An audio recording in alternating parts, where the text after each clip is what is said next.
Hello friends, welcome to the aroma eats. இன்றைக்கி நம்ம சேனலில் பார்க்கக்கூடிய ரெசிபி என்னென்னு பார்த்தீங்கன்னா சில்லி சிக்கன். இது ரெஸ்டாரண்ட் ஸ்டைலில் வீட்டிலே எப்படி ஈஸியாக செய்யலான்னு பார்க்கலாம் வாங்க. அதுக்கு முன்னாடி நம்ம சேனலை சப்ஸ்கிரைப் பண்ணாதவங்க சப்ஸ்கிரைப் பண்ணிக்கோங்க, பெல் ஐக்கானையும் கிளிக் பண்ணிக்கோங்க. ஒரு பவுலில் மைதா மாவு 1 கப்பு, கார்ன்ஃப்ளவர் மாவு 1/4 கப்பு, உப்பு ஒரு 1/4 டீஸ்பூனு, பெப்பர் ஒரு 1/4 டீஸ்பூன் எடுத்துக்கோங்க.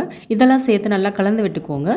இதில் தேவையான அளவு தண்ணி சேர்த்து தோசை மாவு பதத்துக்கு கரைச்சி எடுத்துக்கலாம். இதில் சிக்கன் ஒரு 1/4 கிலோ அளவு எடுத்துக்கோங்க.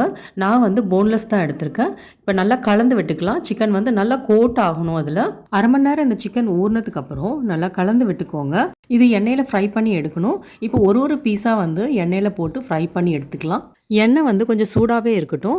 இப்போ ஒரு சைடு ஃப்ரை ஆகிடுச்சு, திருப்பி போட்டுக்கலாம். சிக்கன் லைட் ப்ரௌன் ஆகிற வரைக்கும் ஃப்ரை பண்ணி எடுத்துக்கோங்க. ஒரு டிஷ்யூ பேப்பரில் போட்டுக்கலாம். இப்போ ஒரு பேனில் 3 டேபிள் ஸ்பூன் அளவு எண்ணெய் சேர்த்துக்கலாம். எண்ணெய் சூடானதுக்கப்புறம் பூண்டு அப்புறம் இஞ்சி இது ரெண்டுமே 2 டேபிள் ஸ்பூன் அளவு சேர்த்துக்கலாம். இதோட 2 பச்சை மிளகாய் நீட்டாக கட் பண்ணது அதையும் இதோட சேர்த்து நல்லா 2 நிமிஷம் வதக்கிக்கலாம். இது கூடவே ஒரு வெங்காயம் பெருசாக நறுக்கி எடுத்திருக்கேன். அதோட ஒரு குடமிளகாய் சின்னதாக நறுக்குனது சேர்த்து நல்லா 1 நிமிஷம் வதக்கிக்கலாம். இதோட பாதி தக்காளி சின்னதாக நறுக்குனது அதையும் சேர்த்து ஒரு நிமிஷம் வதக்கிக்கலாம். அடுத்து 1 டேபிள் ஸ்பூன் அளவு சோயா சாஸ், 2 டேபிள் ஸ்பூன் அளவு சில்லி சாஸ், 4 டேபிள் ஸ்பூன் அளவு டொமேட்டோ சாஸ், 1 டேபிள் ஸ்பூன் அளவு வினிகர், 1 டேபிள் ஸ்பூன் அளவு ரெட் சில்லி சாஸ், அரை டீஸ்பூன் அளவு மிளகுத்தூள், உப்பு தேவையான அளவு இதெல்லாம் சேர்த்து நல்லா கலந்து விட்டுக்கலாம். 1 டேபிள் ஸ்பூன் அளவு கார்ன்ஃப்ளவரில் கொஞ்சம் தண்ணி ஊற்றி பேஸ்ட் ஆக்கிக்கலாம். இதில் 1 டேபிள் ஸ்பூன் அளவு hot and sir soup powder சேர்த்து கலந்து விட்டுக்கலாம். இது ஆப்ஷனல் தான். இந்த பேஸ்ட்டையும் சேர்த்து நல்லா அடிப்பிடிக்காமல் கிண்டி விட்டுக்கலாம். அடுத்து இதில் அரை கப் அளவு தண்ணி சேர்த்து நல்லா கலந்து விட்டுக்கோங்க.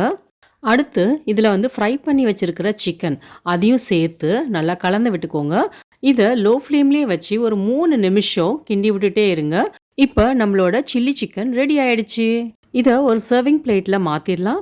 கார்னிஷிங்க்கு கொஞ்சம் ஸ்ப்ரிங் ஆனியன்ஸ் போட்டுருங்க. சுவையான சில்லி சிக்கன் ரெடி. இதை ஸ்டார்டர்ஸாகவும் சாப்பிடலாம். இல்லை அப்படின்னா ருமாலி ரொட்டி, நான், ஃப்ரைட் ரைஸ் இது கூடவும் இந்த காம்பினேஷன் ரொம்ப நல்லா இருக்கும். இந்த ரெசிபி உங்களுக்கு பிடிச்சிருந்துச்சுன்னா கண்டிப்பாக உங்கள் ஃபேமிலி அண்ட் ஃப்ரெண்ட்ஸோட ஷேர் பண்ணுங்க, லைக் பண்ணுங்க.